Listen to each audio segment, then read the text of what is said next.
Hello everyone, welcome! Well, if you like butterfly cards and you're going to want to stick around for this video today, I have pop-up butterfly dies, I have a butterfly card creator, and some beautiful butterfly stamps to show you. So Spellbinders has released a new set, and this is called Bibi's Butterfly Collection. And I'm just going to show you 3 products from this collection, but there's a lot more. Let's start out with this stamp set. This is simply called Butterfly Sentiments, and this has a lot of beautiful sympathy sentiments, and it has a birthday sentiments and many more. It also has 3 butterflies, and the bodies of the butterflies are separate, so you can stamp those out separate, which I thought was really neat. Okay, here is our pop-up butterfly die set, and this one is just called Pop-Up Butterfly Etched Dies.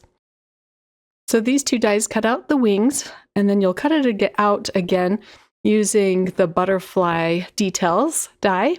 There's the body, and then this is the little pop-up mechanism. And it's going to create a major wow factor to your cards. So I'll show you how to put together this pop-up butterfly card, and it's very easy to do. So the 3rd set is called Butterfly Card Creator Dies. And look at the size of this butterfly. So it's going to fit into a 5 by 7 inch card envelope. There are the 2 dies to put this together, and I'll show you how to create that one as well. You also get lots of beautiful floral dies, and they are layering dies as well, which is really fun. So I'll have all of the links to these listed in the description box below.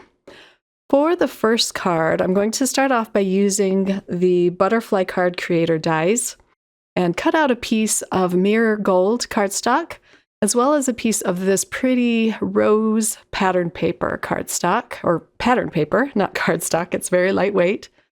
And I just wanted to get half of the butterfly cut out. And then I'm going to attach this to a piece of Barely Peach cardstock. And this is a 5.5 by 4.25 inch panel. And the butterfly is just going to be coming off the side there. So I glued the gold piece down first, and now I'll add the beautiful pattern paper. And then once that is dry, I went ahead and just cut off the excess.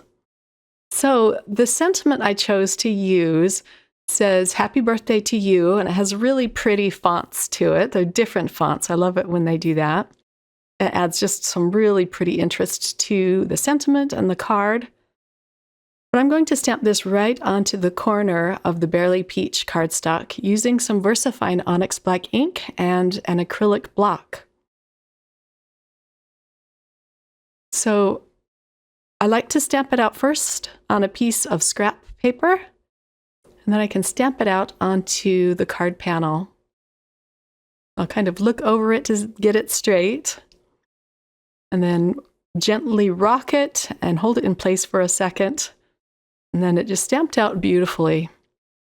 Okay, so I went ahead and cut out lots of the flowers, as well as the body of this huge butterfly, and I cut that out with gold, so let's attach that next. And it is going to hang off the side of the card, but I'm just going to trim that out once it's dry. The metallic cardstock does take a little bit longer to dry.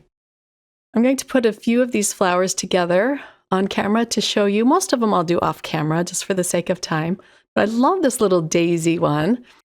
So the cardstock I used for these flowers are Barely Peach and Persimmon. The dark orange one is Persimmon. And I also used some pink and some white. And I cut out the leaves with some more of the gold mirror cardstock. But these just layer together so beautifully, and there's a lot of etched details on these little flowers. One of the die also cuts out 2 centers for these flowers. Let me attach a few of these little centers, and they have little dots on them, so they're detailed as well, these teeny tiny pieces.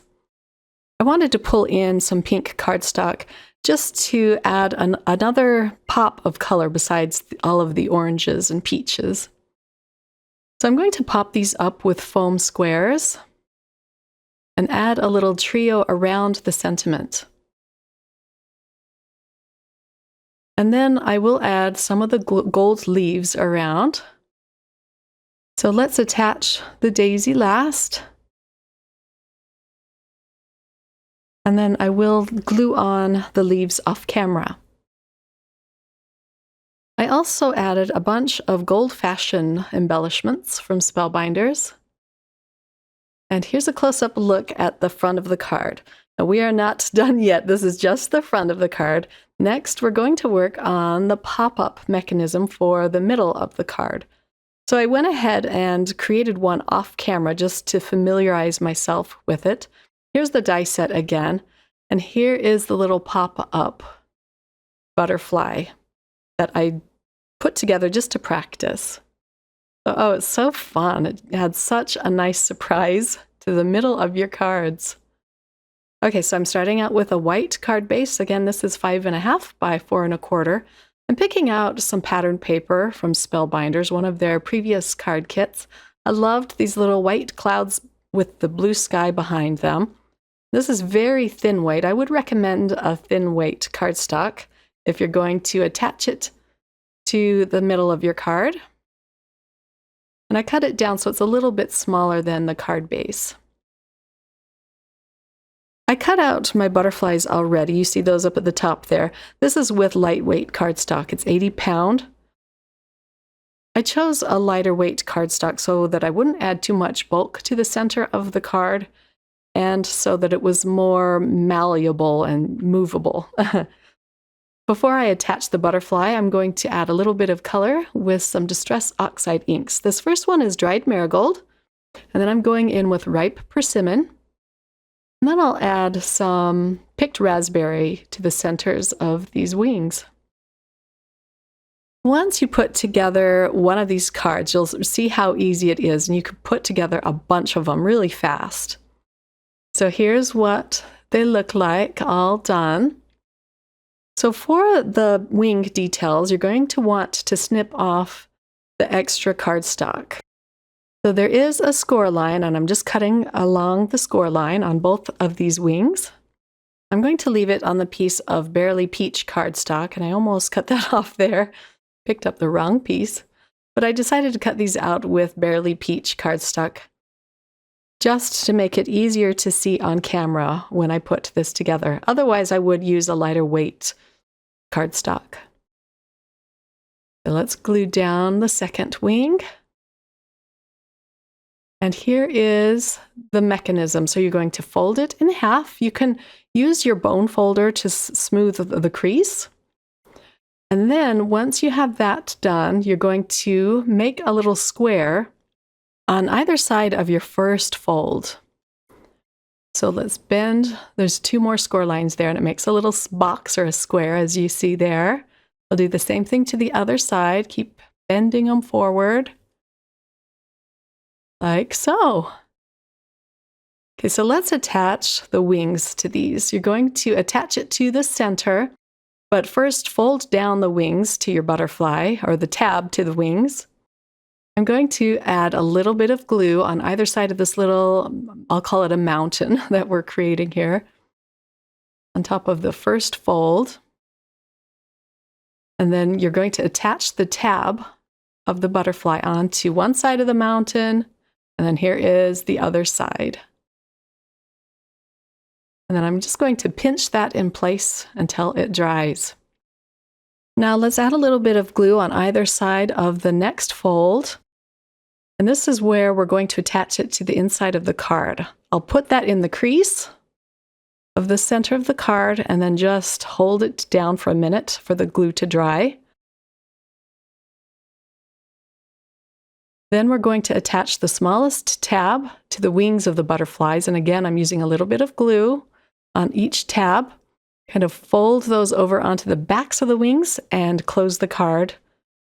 And here it is, all done. So again, once you put together your first card, you'll be a pro at this. It's super easy. Okay, so this card has an extra surprise in the middle. Oh, I almost forgot the body of the butterfly. I would use actually a very lightweight paper for this. I'm using some of the persimmon cardstock, but it's a very heavyweight cardstock, and I had to really press it down with the glue and let it dry so that it would stay in place, but some pattern paper would probably be best there. Let's attach the front panel to this card. I'm just using some dot liner for that.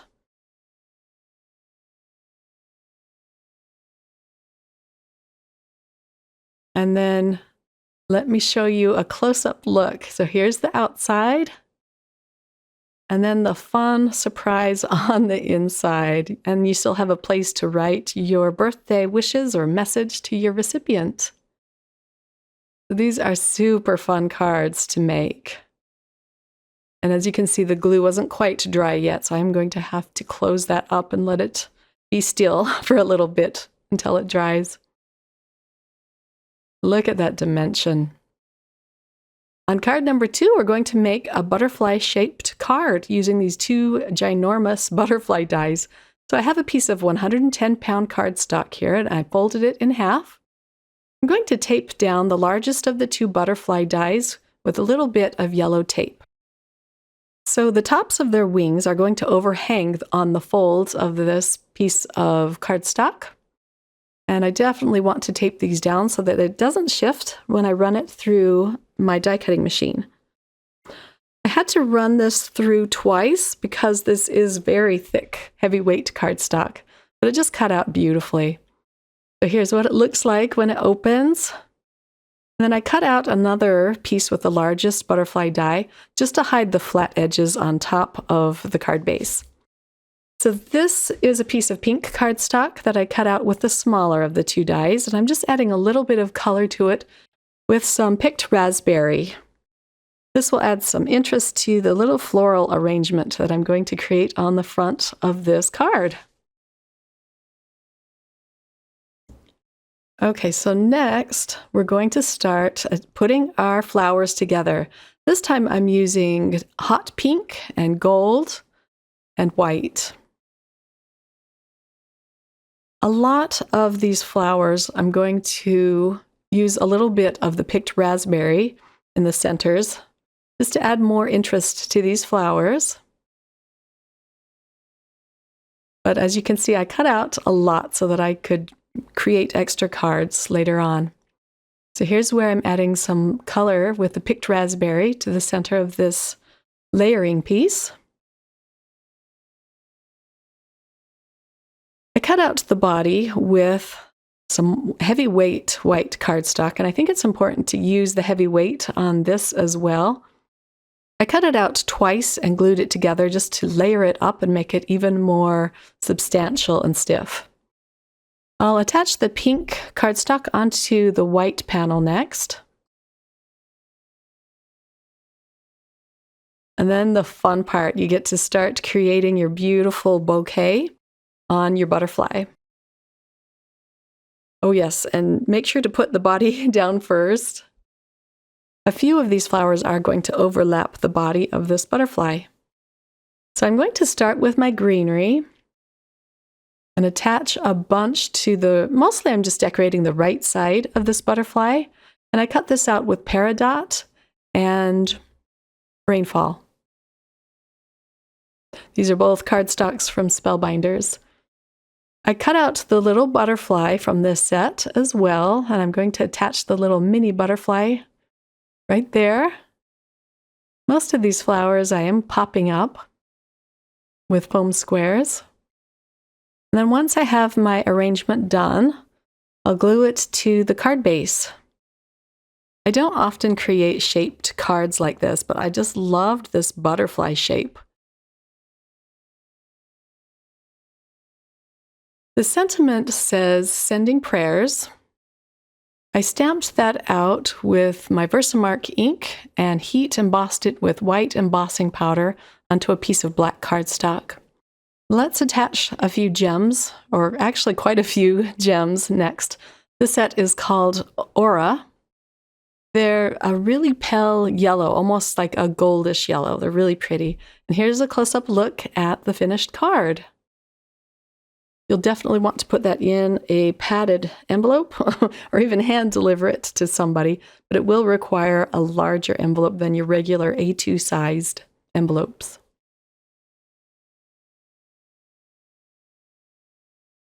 So card number 3, we're going to be playing mostly with the stamp set. These are some really beautiful butterfly stamps, and again, I liked that you can stamp the body out separate. So I wanted to do my favorite technique of pattern stamping, and I'm stamping this onto a piece of Barely Peach cardstock and using some black VersaFine Onyx black ink. I always start out with my largest stamp first and work my way smaller from there. After I'm done with this step, I'm going to heat emboss the bodies of all of these butterflies with some gold embossing powder. So I'm prepping this with some anti-static powder first, but the VersaFine Onyx black ink wasn't completely dry, so some of the gold embossing powder does stick to the wings, but it looked really pretty, so I liked how that turned out. I heat embossed the small butterfly bodies already, and now I'm just embossing the large butterflies and the medium-sized butterfly bodies next. My heat tool is already warmed up. I'll just come in and melt them. You can see the black of the wings through the embossing powder, but once you melt it, it becomes opaque and you cannot see the outlines of the wings anymore. I was a little bit worried about that at first, but it did cover it up so that it looks like the gold bodies are in front of the wings. This is going to be another sympathy card. So at the bottom corner of this panel, I'm adding some speckled egg. I thought the blue would complement the orange nicely since they are complementary colors. And this is a very pale blue, so it kind of matches the tone of the orange cardstock. I'll buff off the ink from the bodies of the butterflies, and I'm going to create another little bouquet at the bottom corner of this card. I rubbed my VersaFine Onyx black ink pad onto a piece of white cardstock and poured over more of the antique gold embossing powder, the same embossing powder that I used on the bodies of the butterflies. I wanted these leaves and flower centers to really match the gold of the butterflies. I'll again pop these up with some foam squares, and the ink wasn't quite dry, and it made it so the foam squares didn't attach very well. So I'm going to add a little bit of glue on the foam square to all 3 of these and reattach them. And again, for these flowers, I'm using Barely Peach, Persimmon, and then the embossed gold. I'll attach this to a top folding white card base. Oh, and I did mat this panel with some black cardstock. This time I'll use some aquamarine gems. It matched nicely with the speckled egg blue Distress Oxide ink. Again, I embossed the sentiment with white embossing powder on black cardstock, and I popped that up with some foam strips and a little bit of liquid glue. I think that makes just a very simple but elegant sympathy card. It's nice to have these in your stash. So this is a really fabulous collection, so I encourage you to check it out. I do have all of the links again listed in the description box below. I hope you all have a wonderful crafty day, and thanks for spending some of your time with me. Take care. Bye.